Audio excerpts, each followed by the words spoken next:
Welcome to Garden Fork Radio. It's Eclectic DIY. You're here with Eric and the camera operator. Hi. Today we're going to talk about the first update of my weight loss journey, I think we call it.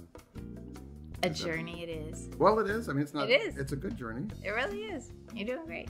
So I, quite a while ago, I had surgery on my foot, and I love to eat. And so even though I couldn't walk for 6 weeks, I could kind of walk for 6 weeks. I still ate the same amount of food, and I put on like 15 pounds or maybe less.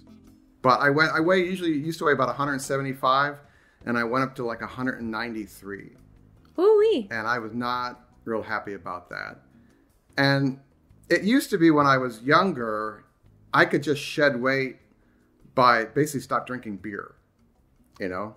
Mm-hmm. And just the pounds would come off and I could put my Carhartt 33-inch waist pants back on. And this time that I just was having a hard time losing weight. And I thought, maybe I should get hypnotized to eat. I didn't ever tell you this, maybe, but I thought I should get... Oh, I'm going to learn stuff too. Great. I thought I'd get hypnotized to eat less food because I just love to eat. He does love to eat. And, of course, I did not follow through on that. But you can get it. You can get hypnotized online now. You can? Yeah. You don't have to go to the hypnotist. How much does that cost?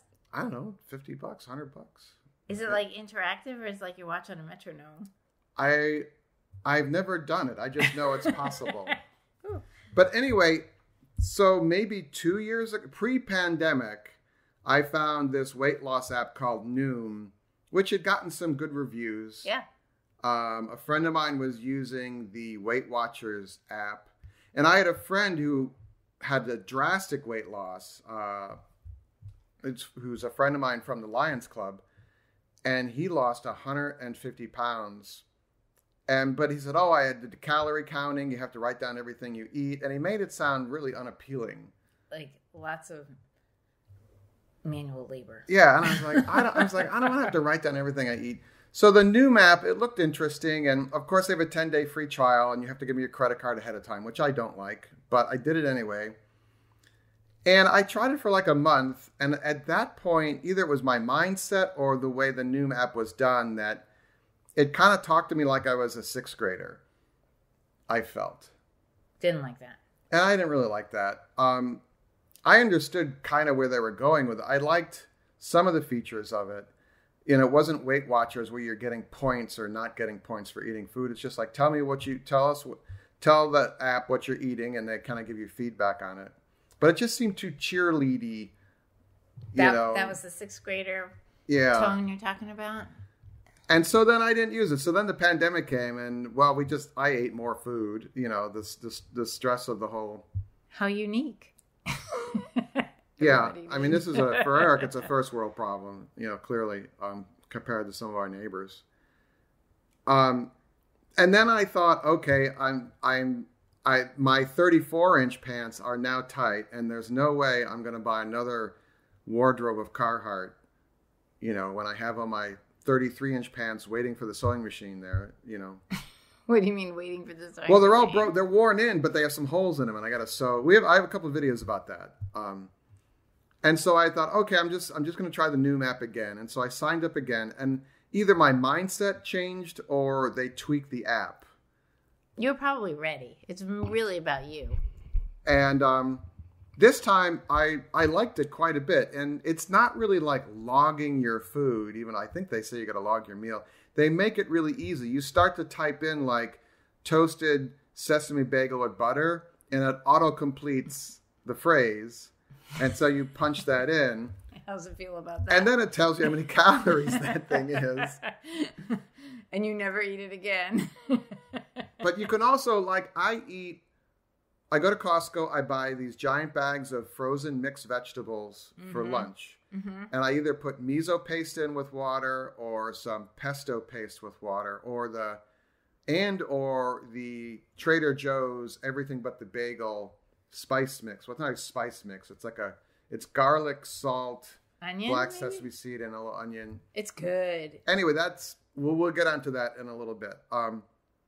But it was much easier to do. And then when you first start out, it asks you, how many minutes a day do you want to keep? How many minutes a day do you want to spend reading on this app? Because they're educating you, and right. It's a time commitment, like everything. So I picked 5 minutes.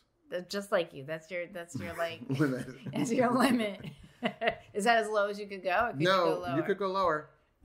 So at 5 minutes, there's usually 2 little articles to read, or there's an article and then a questionnaire. Yeah, it's because I want you to make sure you actually read it for feedback.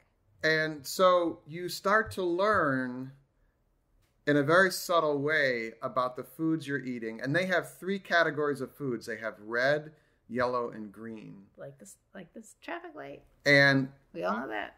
And they're really liberal. They're like, well, liberal about, I don't know politically, but liberal about the app. They're like, it's okay to eat red foods.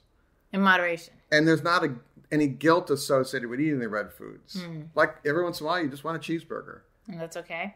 Well, with them, yeah. I mean, you're not going to lose as much weight that week. Right. And they use cognitive behavior, which I really like. I like the idea. I think everyone should have cognitive behavior. Yeah, well, that's the way to go. That's the way it'll be a long-term change instead of a like short-term kind of a quick fix. This is like embedding your habits. Right. That's what it's doing. Right. You know all about this, don't you? Lynn and I rarely talk, actually. So this is... Actually, the camera's not even, the microphone's not even on. It's just therapy. It's recording. I hope it's recording. We did this once before and it didn't record. Remember? I know. What were we talking about? I don't remember. It was a good one. My memory lasts about 5 minutes. But with the reading, they're like, you start to learn new habits in a very subtle way. Yeah, it's not so subtle, but it feels subtle. It feels like it's not pounding you in the head. So right. It feels like you're just absorbing it and you're learning and then you're just building on the practice every day. And like the one thing they talked about a lot in the first series, they have the 100, 200, and 300 series of lessons, I think it is. What series are you? I think I just went to 300. Because you don't have to read the reading every day. If you want to skip the reading and just log your meals, it's totally okay with them. They just keep surfacing those articles until you read them, and then they surface some new ones. Oh, that's nice. Yeah. And, but you learn about this thing, which was an aha moment for me, is called caloric density. Yeah. And I'm like, what's that word mean? So basically it's the more water in a food, the better it is for you to eat to lose weight. Mm-hmm. And so I learned that green grapes, have a very low caloric density. And this is just an aside, but I learned that I like sweet, so I have the sweet of the grape, but I'm also eating a ton of water, and it makes me feel full. Right. And 16 grapes is only 80 calories. Right. You can eat 16 grapes quickly, so you still got to watch that. But yeah. But it's like a good, 4:00 snack food. Absolutely. And so much better than raisins, which is essentially the same thing. But when you add the sun-dried part, the sugar content just skyrockets. Right. So a handful of sun-dried dried raisins versus a handful of grapes, which are wet raisins, basically. Right.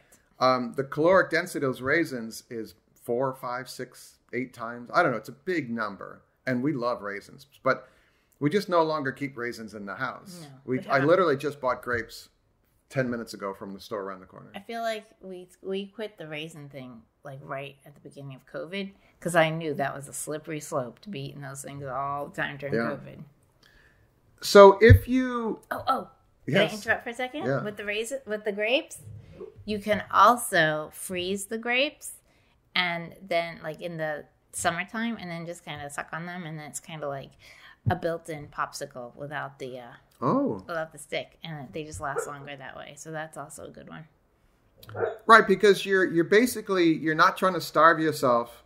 You're wanting to feel full, and so things with more water in them are better to you. That's right. Yep. Hey, real quick, if you would like to help support the show, one way is to use the Amazon link for Garden Fork. I said that backwards. The Garden Fork Amazon link. It's in the show notes here. It's amazon.com/shop/gardenfork. If you use that link, it'll take you to our shopping page. We can see the cool tools I use, cookbooks. I have several lists there of stuff.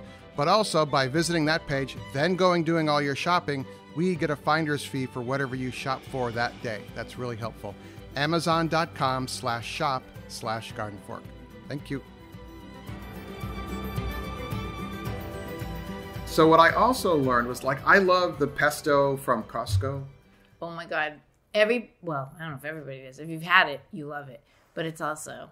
But it's not. A tablespoon of it is 77 calories. Right. You just have to be careful. So I take 2 cups of vegetables and I put about a cup of water in there. Frozen vegetables. Right. And then I microwave that, and I throw in a tablespoon of pesto and a bunch of shakes of the Trader Joe's mix. The Trader Joe's everything but the bagel thing. I'm getting it. Oh, the camera operator went to the cabinet and got it. Listen, this is a sound effect. You can probably barely have. But how many calories does that say on the side? 0. It's 0. And you think that technically 0, the only thing that's 0 is water. So this probably has like trace amounts of calories, but it's 0 on the label. Yeah. And it smells fantastic. It smells like everything bagel without the bagel. Yeah. But what you start to learn is, I was like, okay, and the water is key for the vegetable thing because the pesto adds some flavor. Essentially, it makes like a pesto soup. It does, yep. But the water fills you up. Mm-hmm. So I don't, as soon as I get done with lunch, I don't want to eat again because my stomach has been full of water and vegetables. Mm-hmm. And everything but the bagel is like a flavor enhancer. It makes the water taste better. And so does the pesto. So instead of putting in 2 tablespoons of pesto and nothing else because I want more flavor, I just dial it back to 1 tablespoon of pesto, which is a red food, I believe. Red or yellow? I mean, it has oil, so oils are... oil and cheese. Yeah. Yeah. I think that, the other thing is sometimes you just have to reframe it in your head that like pesto isn't a mountain of pesto on pasta. It can be a soupy mixture in your vegetables. So you just like you don't think of it as pesto. You think of it as sort of flavoring for your vegetables, and just by reframing it, it kind of changes your expectation of what it's supposed to be. And pretty quickly you're like, oh, that's awesome. Instead of like I want more pesto, that kind of goes away because you just get used to what you're doing. Yeah. So, and the bagel sesame, I have it in front of me now. It's just sea salt, garlic, and onion. That's it. But I also use miso paste instead of pesto. Yeah. I love like a big bowl of ramen, but that's a yellow or red food. We could have ramen today. Ooh. Oh no! We can have where in our neighborhood in the park on Sunday afternoons the families have their home cooked foods that they sell at the folding tables. Chocolate flan. That's kind of changing the topic. No, but that's the other thing about the app. Is that they're like, hey, if you want to take a break, you want to have a fun day, your every 7th day, your Sunday can be your fun day, go ahead. That's fine. It's very... I think you had a fun day yesterday, though. I had a piece of cheesecake. So in moderation. It's a very subtle app, and it reshapes your thinking about things. And... I like it this time. It's not cheap. It's $50 a month, but I figure, okay, talking with a therapist is $50 a half hour. Well, and the long-term health problems of being overweight. I mean, not that you are not tremendously overweight, but you just want to look better and you want to feel better. And I think it's got to be intrinsic. Like it's got to be like, what do you want? Not what do they want? They're just adding to it. But if you fit for $50 a month to have that sort of, I'm in control and I'm learning stuff and I'm marching forward and I'm kind of surprisingly changing my life habits, that's totally worth it if you have it. And it fits in with the Food Blogger Pro people's what's it called? 0 to infinity, 1% to infinity. Right. Tiny steps. Oh, I love that. Yep. Because so that to rehash that is that if you do a little bit on a project every day, it adds up. It adds up, and then if you did 1% of a project every day, in 100 days you'd be done with the project. So the app is all about, okay, how much weight do you want to lose? We figure you're going to, and they ask you a bunch of profile questions, and they say, okay, we think you can lose that 12 pounds in 3 months. Does it, Does it ask you to like come up with some kind of like motto or some kind of like saying that's like? No, that's what I like about it. It's not a lot of woo. Oh, okay. Sometimes I think if you have like a little bit of mantra that like you personally resonate with, and sometimes you can pull it out like when you need it, it kind of gets you by a rough spot. But that's me. Yeah, I'm not very woo either, but sometimes it works for me. Well, my mantra is kind of a take on. There used to be this minister who wrote a series of self-help books about don't bother with the little stuff, and everything is little stuff. I mean, except for like cancer, obviously, or something huge like that. But like the neighbor who doesn't know how to park his car, and I was pissed enough to go put a note on his car, is little stuff. Yeah. And so that I've gotten a lot better at not letting that kind of stuff bug me. I think that's more to the meditation part, but it just is because I feel better. Mm-hmm. And you do the meditation while, kind of in your day as well as you're doing your Noom.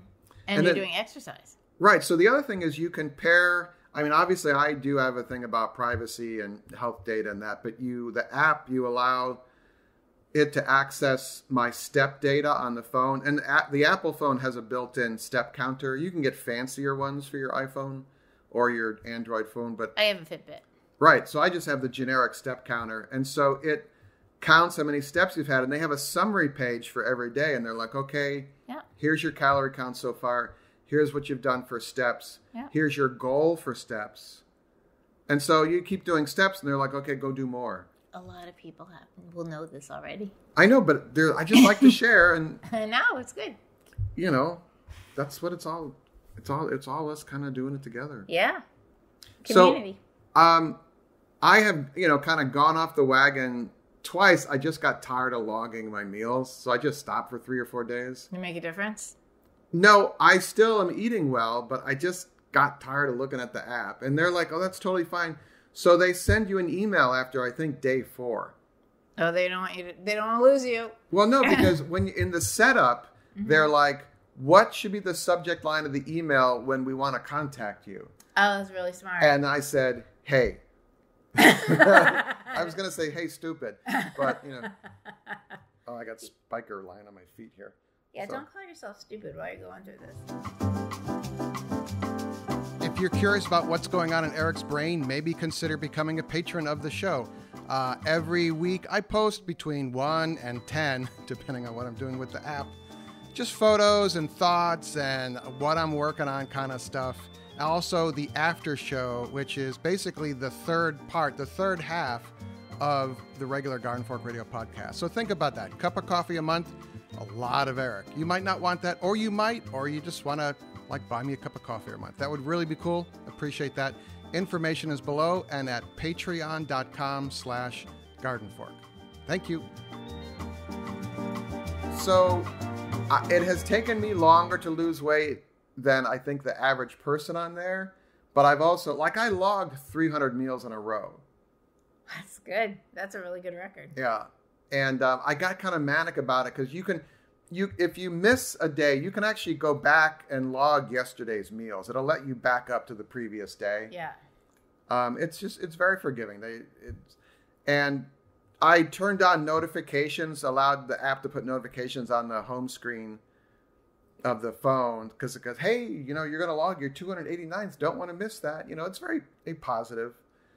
And they project using their app, you can lose a pound a week. Mm-hmm. And also, since I exercise, I don't have a Fitbit or something. So I manually plug in. I basically say I've done 20 or 30 minutes of aerobic exercise. Mm-hmm. But there's a laundry list of different exercises if you want to manually enter it, and you tap it and you say how many minutes you did or miles you ran. And it figures it out for you. So as a bonus, as a treat, those calories that you burned for that aerobic exercise, they give half of those back to you in your daily allotment, your daily calorie goal. Oh, that's good. So you could eat some pieces of dark chocolate. My weakness is still dark chocolate. I will sometimes eat half a bar of dark chocolate. I think in the scheme of things, for needing some kind or wanting some kind of dessert, the dark chocolate actually has some benefits to it. Yeah. And I think of all the chocolates, that's the way to go. And I think that's fine. So the other thing, which I think is really important, is to weigh yourself on the same scale at the same time every day. Yep. So I weigh myself as soon as I get up. Yep. Because I weigh the least to them. Yeah, most people do. Yeah. Some people wait until after they take a shower or something because that seems to make a difference too, but whatever. And the same scale is really important. Right, because we have the same brand of model of scale, but in two different places, and it depends on where I am. Like if I already come downstairs, I'm like, oh, I forgot to weigh myself and I'm already dressed. Yeah, you can't do it dressed. Right, so it's, because your phone's in your pocket, you got a belt on, all that kind of thing. But I used to weigh like, I can't remember what the high was, but I was like I was in the 190s. And now this morning I was at 183. Yeah, go in the right direction. So, and I can definitely feel that my pants some of them are getting looser. You look better. And I feel like I have more energy. And since I've been exercising and doing this, the last time I went to donate blood, I'm usually slammed for the rest of the day. I feel like I'm hungover. Like hungover. But I do it because it's so important to me and the people that are getting my blood. But I didn't have the blood donation hangover last time. I was able to work. I didn't do a lot of work, but I was like office computer work. You weren't like completely out. Right. I wasn't painting walls or anything, but I felt so much better. And so I think that's to losing weight. And I use the HasFit on YouTube, HASFIT. They have some shorter, they call them HIIT exercise. We've done them together. You can use light hand barbells, hand weights or water bottles. And they're very or cans. One of them does the regular exercise. The other one does the modified. If you can't move that well, you're not as flexible. And they're just very relatable and approachable. Yeah, they really are. So I do that. I try and do that almost every day. And I do earlier in the day the best. Always do it earlier if you can. So you don't shove it to the bottom of your day and then then you're too tired. And then you're too tired and you're like, yeah, I just can't do it today. Yeah. So, and we're lucky to have a vegetable stand on our corner. So I eat a ton of bananas. Fresh vegetables. I eat grapes. I don't know if you noticed, but we eat less avocados now. Oh, I hadn't noticed, but it's a good point. Avocados you can buy every 10 feet in our neighborhood. They have good fat, but still it's fat. Right. So, but you need to have some fat. Absolutely. Your brain. And like walnuts are super caloric, but they're a brain food. Mm-hmm. Actually. Kale's the best, though. Yeah. Kale's the best food you can eat, I think. Yeah, but I can't blame people for getting tired of kale. There's also one other big important thing that's contributed to your success. And that is, remember after your bout of COVID, you had...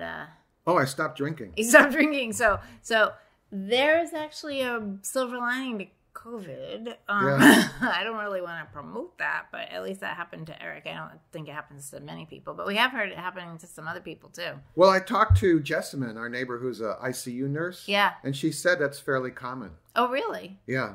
Huh. She works with COVID people on ventilators. So that's that's heavy stuff. Yeah, she's amazing.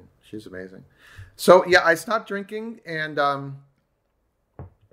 I guess we could talk a little bit more about an after show. But there's a bunch of non-alcohol beers out there. Oh yeah, they're fun. The most popular one of them, like the microbreweries, is called Athletic Brewing. And then the other one we like, I found in St. Louis when I went to see my sister. The O'Fallon Brewery has a subsidiary, spin-off. Do you remember the name? You got it. And they brew regular beer, and then they strip the alcohol out of it. So you can have, like the one I really like is called Wellbeing Brewery. And they have I'll call it Heck Razor Dark Amber. It doesn't say Heck Razor. Well, it says another word. And it does have a trace amount of alcohol in it because they're using, I bet they use 0.5%. Almost like a dialysis kind of thing to remove the alcohol. Like when they decaffeinate coffee, kind of like you gotta... There's different ways to decaf the coffee, yeah. So it's probably different ways to get the alcohol out. Okay. And as you get older, alcohol, which is basically ethanol, and your brain don't mix very well. So I think you have you will have more memory issues if you drink alcohol later in life. Yeah. They also suggest reading fiction books later in life because it forces you to keep track of a story arc. Oh, be creative. Yeah. There you go. Here's the other kind that we drink. I think you mentioned this earlier. It's called Athletic Brewing Company. And they have several different IPAs. kinds. And that one's brewed to be non-alcohol as opposed to the Well-Being Brewery, which is in St. Louis, Missouri. I ordered this online. They will ship it to you. I got 2 4-packs, and I want to get some more now. This one does have alcohol in it, by the way. Oh, okay. So I don't miss drinking. It's weird. We had a block party yesterday, and a number of people were pounding drinks, and I'm like, I don't want to do that, and I'm really happy I'm not going to have the headache they're going to have tomorrow. So, I don't know. I just wanted to share with you my experience with the weight loss and the Noom app. I don't have an affiliate relationship with them or anything. It's not cheap, but then it's a lot cheaper than having a back surgery because you're overweight and your your discs are failing. You know what? The other thing that's pretty cool about it is that they said in the beginning that just by virtue of writing things down and being self-aware of what you're eating and putting it in front of your own face, like if you're honest with yourself and write down everything that you eat. And you don't have to write it down. You just punch it in and it autofills. No. But I was going to suggest, like, even if you're not doing the Noom app, you could just write down. And didn't they say, like, on average, if you actually do that, you'll lose like 2 pounds in 2 weeks or something, like by virtue. And you don't have to change anything because you will just self-adjust to... Because it's in your face, but you got to be honest with yourself, of course. It's kind of like I went to RER Sports the other day to buy the mosquito repellent thing, which works really well, by the way. That was in the latest email, but I'll put it in the show notes here. But they had sports, and I was, it was the afternoon, and I was in Manhattan, and I wanted a snack. Oh, they had sports bars? Sports bars. So they had the Cliff bars. Yeah, they're bad. And then they had this local homemade, looked like a homemade brand. And I looked at the calories, and the homemade brand was half the calories, and it was peanut butter chocolate, and I love peanut butter and chocolate, so I got that one. Yeah. So it just, you start to attune yourself, like you go to the gas station on the highway, you could pick mixed nuts, which have a high calorie count but are healthy, or you could pick, the Snickers bar, which is not nearly as healthy. You've learned a lot because you really didn't know very much about calories before.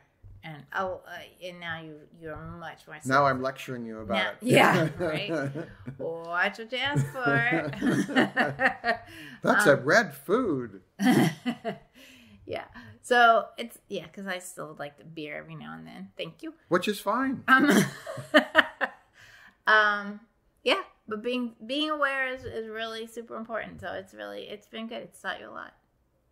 All right. So if you have any questions about it, I'd be happy to answer them. It's radio@gardenfork.tv. Or if you have had an experience with health and nutrition or weight loss and you'd like to be on the show, send me an email too, radio@gardenfork.tv. It was really cool to have Helen on, who has her electric car and goes camping and loads up her e-bikes or Rad Power bikes on it. So I think just people sharing their stories is pretty interesting. Oh, fun. So. All right, the camera operator and I are going to stick around for the after show. We're going to talk about inside the world of Andy and Spike. They just went to Prospect Park this morning. For the first time. For the first time, the 500-acre park. So thank you so much for listening. Again, radio@gardenfork.tv. Go out and do cool stuff. Bye, y'all. Garden Fork Radio is produced by Garden Fork Media, LLC in Brooklyn, New York. Our producer is Sean O'Neill. If you need an amazing podcast producer, visit Sean's site, SeanInBrooklyn.com. That's Sean, SEAN, in Brooklyn.com. Our executive producer is Jimmy Goose. For more information about Jimmy and the custom hollow books he makes, visit hollowbooks.com. The music in the show is licensed from audioblocks.com and uniquetracks.com.